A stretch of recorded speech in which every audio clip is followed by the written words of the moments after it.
Bonjour à tous, aujourd'hui on se retrouve au port de Saint-Jean puisque on a l'escale assez atypique, on va pas se mentir, d'un bateau de la marine française, le Fulmar, qu'on va aller découvrir tout de suite. Je vous emmène avec moi. Et on rencontre d'abord Élise, marin sur le Fulmar, et le second du navire, Olivier. Vous avez devant vous le patrouilleur Fulmar qui est affecté à Saint-Pierre-et-Miquelon. C'est au sud de Terre-Neuve, c'est un petit archipel avec une grande île, donc Miquelon, sur laquelle il y a 600 habitants, donc un petit village, c'est assez sauvage et assez grand. Et après, à côté, une petite île qui s'appelle Saint-Pierre, avec le village de Saint-Pierre qui est le village principal, avec 6500 habitants. Et donc c'est là qu'est affecté le Fulmar. Donc le Fulmar a son port base, non pas en métropole, mais à Saint-Pierre-et-Miquelon. Et nous, marins du Fulmar, on est très à bord. Et on est affecté pour 3 ans en général à bord, ou 2 ans pour le commandant. Donc on arrive de métropole ou d'autres outre-mer, et on arrive sur le Fulmar pour une affectation. Et on est tous volontaires. En fait, c'est une affectation tellement particulière parce que le rythme de vie à Saint-Pierre, c'est quand même c'est particulier. Parce qu'on est coupé de tout, et puis il faut que la famille aime aussi parce que les marins on part en mission et la famille reste à Saint-Pierre. Et donc il faut que aussi la famille soit d'accord pour suivre, en sachant que c'est quand même pas. Ouais, et puis en fait, autant l'été, c'est bien desservi parce qu'on a des vols directs avec la métropole. Autant 8 mois dans l'année, c'est Halifax ou St. John's à Terre-Neuve. Ou Montréal. Ici, vous êtes à la passerelle. La passerelle, c'est le centre névralgique du bateau. Tout se passe ici. C'est le seul lieu de quart quand on est à la mer où il y a du monde en permanence. Voilà. Donc, on est 13 membres d'équipage. Il y a un officier, le commandant, et on est de 11 autres membres à temps complet. Et vous avez vu Élise qui vous a fait le tour extérieur. Élise est en année césure. Et elle est là pour découvrir les métiers de la marine et les fonctions de chef de quart. Donc on est 13 personnes avec Élise à bord. Parmi ces 13, il y a plusieurs métiers différents. On a du mécanicien, de l'électricien, un cuisinier que vous avez dû rencontrer, un spécialiste transmission, un manœuvrier et des navigateurs. Donc on est 3 navigateurs, nous, ici. 3 navigateurs. Quand on fait des quarts de nuit de 4 heures, par exemple, il y a toujours un navigateur et un adjoint qui est soit un mécanicien, soit un électricien. Et lui, cet adjoint, il passe sur les 4 heures, il passe 2 heures de son temps à faire une ronde en machine ou une ronde dans le bord pour s'assurer qu'il n'y ait pas soit un incendie, soit une avarie machine, soit une voie d'eau quelque part. Donc nos principales missions dans l'armée en France, on n'a pas de corps de garde-côte comme la marine comme au Canada ou comme aux États-Unis. On a une vitesse maximum de 20 km/h. Donc on ne fait pas la guerre à 20 km/h. Donc nous, on n'est pas un bateau de guerre, on est vraiment un bateau de garde-côte. Dans nos principales missions de garde-côte, on en a 4 principales. La première, c'est la sauvegarde de la vie humaine à bord, en mer, pardon. Saint-Pierre, il y a une liaison de ferry avec le Canada, avec Terre-Neuve. Donc il y a 2 heures de navigation, il y a à peu près 150 personnes à bord. Si ce bateau venait avoir un problème, un feu, à couler une voie d'eau, on est le seul bateau en capacité d'aller leur porter assistance. Sur ce bateau, s'il tombe en panne ce ferry avec 150 personnes, s'il tombe en panne de propulsion, il va falloir le remorquer. On est le seul navire en capacité de le remorquer. Donc ça, c'est le remorquage. On a la lutte contre la pollution. Si un navire, même le ferry, si un navire a une brèche et commence à déverser sa pollution, son pétrole en mer, nous on est formés, nous on a le matériel pour aller récupérer cette pollution en mer. Et enfin, la dernière mission, c'est le contrôle des pêches. On va vérifier les bateaux de pêche canadiens ou français, vérifier qu'ils respectent bien les quotas, les tailles de pêche, les maillages des filets, etc. Ça, c'est nos principales missions. On a 3 gros déploiements dans l'année. On en a un en avril, celui-ci, avril-mai. On se dirige plutôt vers le sud de Saint-Pierre. Donc là, on vient de Boston. On a fait Sydney avant, là, Nouvelle-Écosse. On fait Boston, on remonte ici, et après on remonte aux îles du Prince-Édouard et aux îles de la Madeleine, avant de rentrer sur Saint-Pierre. Donc on fait à peu près 1 mois en avril-mai. On fait à peu près 1 mois en été, généralement vers le Grand Nord, soit le Grand Nord canadien ou le Groenland. Et on fait un 3e déploiement, c'est en fin d'année. Tous les ans, on amène le bateau en chantier à Québec, entre 5 à 8 semaines, pour faire des travaux, pour le garder en état de navigation. Donc ça, c'est nos 3 gros déploiements. Ça nous fait à peu près dans l'année 75 jours de mer dans l'année et 125 d'absence de la maison. Donc c'est quand même un jour sur 3 où le Fulmar n'est pas à Saint-Pierre. Donc voilà, c'est vraiment des missions de rayonnement et de coopération avec les Canadiens et les Américains et les Danois. Donc justement là pour le coup, principalement sur des exercices justement de sauvetage en mer pour apprendre à travailler ensemble, à connaître un peu quels sont nos modes de fonctionnement et les modes de fonctionnement des autres et savoir travailler ensemble de manière efficace, quoi. Le Fulmar a été construit en 1991, donc dans le nord de la France.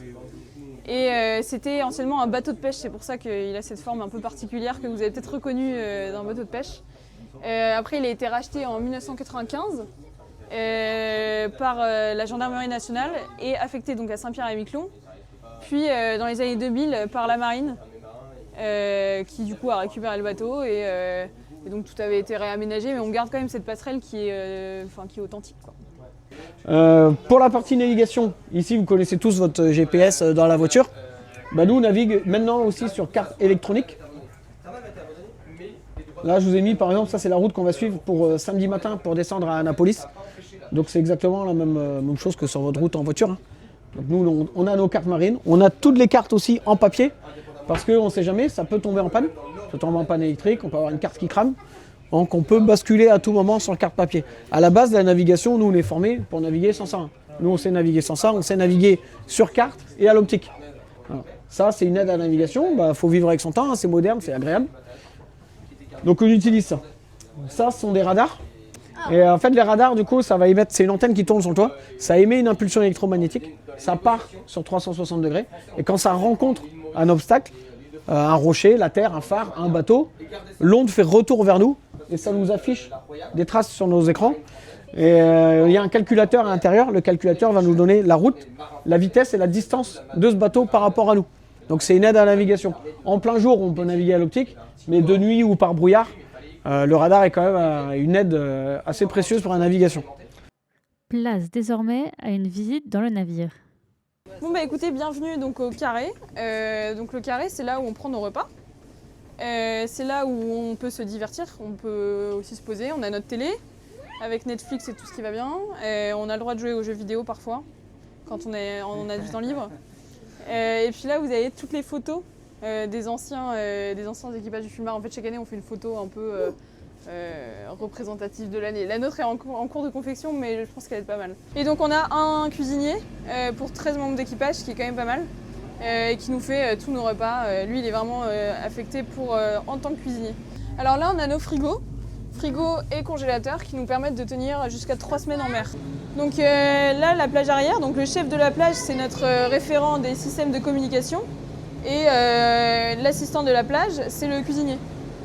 Donc en fait, quand on fait un accostage ou un appareillage, tout le monde est dehors. Tout le monde quitte son poste à l'intérieur et tout le monde a un poste sur les haussières. Là, plus pièces de vie, etc. Mais du coup, là, en gros, on a les douches. Donc on voit qu'on est quand même sur un ancien bateau civil parce qu'on a des hublots. Alors que dans les autres bateaux de la marine, en fait, on a très peu de hublots. Alors là, on est dans la coursive principale du bateau. Donc on a un peu plus de place, c'est quand même agréable. Et donc ici, on a tous nos équipements feu. Donc justement, c'est ce qu'on appelle les tenues du groupe d'attaque. Et avec un triplaire, donc l'équivalent des bouteilles de plongée. Avec de l'air donc respirable à l'intérieur. Et il y a un masque. En fait, chaque marin est formé comme pompier. Donc on a tous une formation, au moins de base, mais pour la réaction au feu. Et là, on a nos tenues vikings, qui sont des tenues qui permettent d'aller à la mer avec des combinaisons étanches. Là, on a 2 groupes électrogènes sur les côtés, donc qui nous permettent de faire notre propre électricité à la mer et d'être complètement autonome. Ensuite on a la chaudière donc, qui alimente tout le réseau de chauffage. Après on a juste ici les ballons d'eau chaude. Ensuite tout ce que vous voyez avec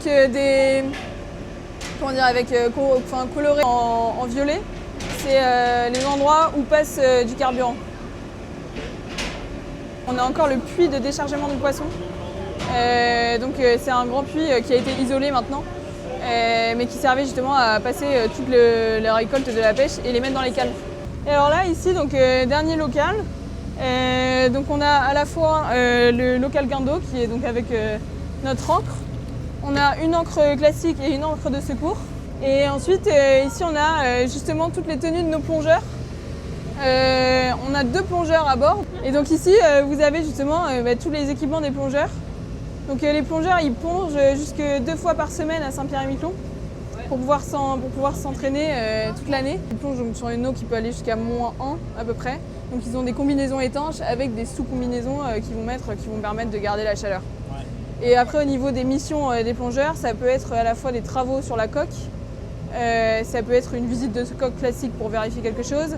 Là, quand on est venu, il y avait pas mal de casiers, et en fait, autant les casiers, on les voit grâce aux bouées de casier la journée, mais par contre, la nuit, en fait, on les voit pas. Donc, quand on est arrivé à Boston, ils sont allés plonger pour aller vérifier que l'hélice n'ait pas de gouttes dedans. Pour les évacuations, les radeaux sont à l'arrière. Je sais pas si vous avez vu les gros. Il y a 2 gros radeaux blancs, enfin dans des boîtes blanches. Là, pour le coup, c'est vraiment notre 40 chevaux qui nous sert à faire toutes les missions où on ne peut pas aller avec le Fulmar. Donc à la fois des hommes à la mer où il faut aller rapidement. Ça arrive pas souvent, heureusement. Heureusement, mais bon, il faut être prêt pour quand ça arrive, quoi. Rendez-vous désormais avec le commandant du navire Le Fulmar, mais également avec le consul général de France pour les provinces maritimes, présent à l'occasion de cette présence du Fulmar à Saint-Jean. Nous sommes un des plus petits bateaux de la marine, donc les rôles sont les rôles essentiels pour un bateau. Nous avons des navigateurs et des chefs de quart en passerelle qui assurent la conduite du bateau. Nous avons des mécaniciens et électriciens qui font en sorte que le bateau puisse avancer. Nous avons un manœuvrier qui s'occupe de tout ce qui est manœuvre et embarcation. Et nous avons un transmetteur et un cuisinier, le cuisinier étant évidemment la personne la plus importante à bord. Est-ce que vous direz que votre rôle il est plutôt militaire ou plutôt diplomatique en quelque sorte ? Je pense que c'est un mix des deux. Avant tout, je pense que les missions du Fulmar sont des missions de garde côtière. Au Canada, c'est essentiellement tenu par la garde côtière canadienne. En France, nous n'avons pas de garde côtière, nous avons une fonction garde-côte, ce qu'on appelle l'action de l'État en mer, qui est assurée par de nombreuses administrations, dont la Marine nationale. Et c'est, je pense, une chance pour la Marine nationale de pouvoir participer à ces missions presque civiles pour mieux connaître le monde maritime. Donc voilà, donc c'est un mix de ces missions-là et effectivement des missions diplomatiques au service du ministère des Affaires étrangères. Quelle est la raison de votre présence à tous les deux ici aujourd'hui ? Alors la raison de la présence, c'est effectivement de montrer à nos partenaires canadiens qu'on est présent sur le territoire. La mission effectivement du commandant, elle n'est pas simplement de servir Saint-Pierre-et-Miquelon, c'est aussi d'être présent sur l'ensemble du littoral canadien et du littoral nord-américain. Effectivement, récemment, il vient de Boston. Donc c'est de montrer, on est là pour montrer un partenariat, on est là pour essayer de développer de nouveaux échanges, notamment dans un contexte géopolitique qui nous est plutôt favorable pour ça. On va pas le nier. Et en ce moment, on a énormément d'escales. On en est très heureux. On voit que la marine française n'a jamais été aussi présente dans les ports canadiens. Donc nous, on est présent en tant que consul général. Effectivement, le consulage se doit d'être présent au maximum auprès des escales. On va se voir beaucoup d'ailleurs avec le commandant dans les mois qui viennent, puisque j'ai raté Sydney, là c'était un petit peu loin, mais on se revoit dans 15 jours à Charlottetown, à l'île du Prince-Édouard, et puis on va se revoir à Halifax dans 2 mois pour une nouvelle escale, mi-juin. Quel est l'intérêt pour vous de faire toutes ces escales-là justement ? Eh ben, moi, une de mes missions à Saint-Pierre-et-Miquelon, comme l'a dit le consul général, c'est de rappeler que la France n'est pas que européenne, c'est une France mondiale, et notamment la France est un pays d'Amérique du Nord. Et donc le bateau qui est stationné à Saint-Pierre-et-Miquelon, une de ses missions, c'est de rappeler cette souveraineté et qu'on fait partie, comme le Canada et les États-Unis, de cet ensemble continental, et donc du coup de pouvoir permettre ces différentes coopérations. Et là, en l'occurrence, sur cette mission, on l'a appelée Acadie 2026, essentiellement parce que nous sommes allés sur les pas de plusieurs endroits historiques et acadiens. Justement, à propos de l'Acadie, il y a un lien particulier entre la France et l'Acadie, peut-être encore plus qu'avec le reste du Canada anglophone. Il est évident, il ne suffit de regarder le drapeau acadien. Première chose, le drapeau acadien, c'est un drapeau français augmenté d'une étoile mariale, d'une étoile jaune à 5 branches. C'est une langue, c'est la langue française. Les Acadiens ne s'en cachent pas, ils considèrent la France comme étant leur première patrie. Voilà, ils se considèrent bien comme des Français expatriés. est devenu canadien maintenant, hein. Mais non, l'attache est extrêmement forte. Et puis elle était forte non pas seulement par la langue et par la couleur du drapeau, elle est aussi par les valeurs, je pense. Effectivement, on voit bien que les Acadiens, on partage certains de nos mêmes plaisirs, le plaisir de la nourriture, le plaisir du vin, et aussi des relations humaines. Voilà, la chaleur effectivement acadienne, on va retrouver quelque chose d'un peu plus méditerranéen peut-être que dans les coutumes nord-américaines habituelles. Le bateau est à 29 ans de vie, enfin en tout cas en tant que bateau. De carrière militaire. De carrière militaire, voilà, c'est ça le mot. C'est quoi la suite pour ce bateau? Alors oui, effectivement, le bateau a 29 ans de carrière militaire. Avant, il a été construit en 1991, donc c'est un bateau qui commence à dater. Il fait partie des plus vieux bateaux de la Marine nationale. Donc il devrait être remplacé. L'échéance est située à 2030 aujourd'hui. Et l'objectif, c'est d'essayer de le remplacer par un bateau qui soit le plus adapté possible à l'environnement particulier qu'est Saint-Pierre-et-Miquelon. Et justement au partenariat avec le Canada. Est-ce que ça serait un bateau militaire qui serait créé pour, ou est-ce qu'il y a l'éventualité de reprendre ce modèle-là un peu particulier de... Alors toutes les options sont ouvertes, mais aujourd'hui, vu le contexte géopolitique actuel, il est prévu qu'il soit remplacé par un bateau militaire, et peut-être même un bateau militaire avec une petite capacité glace pour augmenter son rayon d'action et l'étendue de ses capacités. Plus tard aujourd'hui, vous allez rencontrer des dignitaires de la province, etc. Est-ce qu'on passe du coup plus sur une partie un peu plus diplomatique à ce moment-là? Vous attendez quoi de ces rencontres-là avec ces gens-là? On ne va pas vous dire exactement tout ce qu'on attend. Non, c'est de leur démontrer, c'est un outil. De la même façon qu'une résidence d'un diplomate, un navire de la marine française, c'est un outil. C'est un outil de projection de puissance, mais c'est aussi un outil de projection d'amitié. Dans le cas du Canada, il n'y a pas d'histoire de rapport de force, bien évidemment. Mais il y a peu de bateaux qui viennent ici à Saint John, il y a peu de bateaux qui viennent dans les ports du Nouveau-Brunswick. Donc c'est de montrer aussi qu'il y a un souhait de la France d'être présente sur des territoires sur lesquels elle est moins présente. Il y a plus de bateaux qui viennent à Halifax, il y a plus de bateaux qui vont à Charlottetown que dans le port de Saint John. Donc c'est aussi de rappeler à la province du Nouveau-Brunswick, et d'ailleurs ils sont nombreux à venir, hein. Vous aurez 2 ministres et le député local qui seront présents. Voilà, c'est de démontrer qu'effectivement on veut faire des choses ensemble, et c'est ce qu'on souhaite de faire de plus en plus. On en discutait tout à l'heure avec le commandant, hein. Il y a de vrais potentiel, il y a de vraies opportunités à développer les relations entre la France et le Canada. Et là, clairement, cette escale nous y aide énormément. On est très heureux effectivement de ces différentes escales, de cette présence, de cette rémanence. Moi je suis heureux de voir les couleurs françaises, comme l'a dit le commandant, portées ici et bien accueillies. C'est surtout la façon dont on est accueilli ici sur l'ensemble des territoires. Je crois que le commandant, à chaque fois qu'il fait une escale, et notamment on parlait de l'Acadie tout à l'heure, à chaque fois qu'il fait une escale ici, il a droit à un accueil effectivement assez spectaculaire. Et je le constate aussi sur les marins. J'ai eu l'occasion d'être 2 jours sur une autre escale, le Jean Trenap à Halifax, et j'ai eu la même chose. C'est-à-dire que le commandant et l'équipage nous ont dit à chaque fois, on est étonné de la qualité de l'accueil qui nous est réservé ici. Je pense que là aussi, à la fois le contexte géopolitique, le contexte historique, et puis cette qualité des relations de marin à marin font qu'effectivement les escales et les différents commandants et les différents bateaux qui viennent ici, ils trouvent quelque part à se ressourcer beaucoup plus que de faire de simples remplissages de fuel, de nourriture, de produits frais, mais ils trouvent effectivement un contact nouveau et des relations humaines particulièrement sincères. Et j'en profite d'ailleurs pour remercier toutes les unités de réserve marine, de réserve navale qui sont partout sur le territoire canadien. Et à chaque fois que je fais une escale, je les contacte, ou ils me contactent d'ailleurs directement. Et à chaque fois, ils sont là pour nous aider et pour nous accueillir. Et c'est vraiment formidable. Depuis le tournage de cette vidéo à bord du Fulmar, le patrouilleur français à Saint-Jean, le bateau a quitté le port et s'est dirigé vers d'autres ports de l'Acadie, comme Annapolis Port-Royal ou encore Charlottetown. Et puis, il rejoindra ensuite les îles de la Madeleine avant de rejoindre son port d'attache à Saint-Pierre-et-Miquelon. Quant à nous, on retrouvera certainement le consul de France dans les provinces maritimes d'ici quelques semaines pour d'autres événements au Nouveau-Brunswick et en Acadie. C'était Loane Gagnolet pour IJL à Saint-Jean.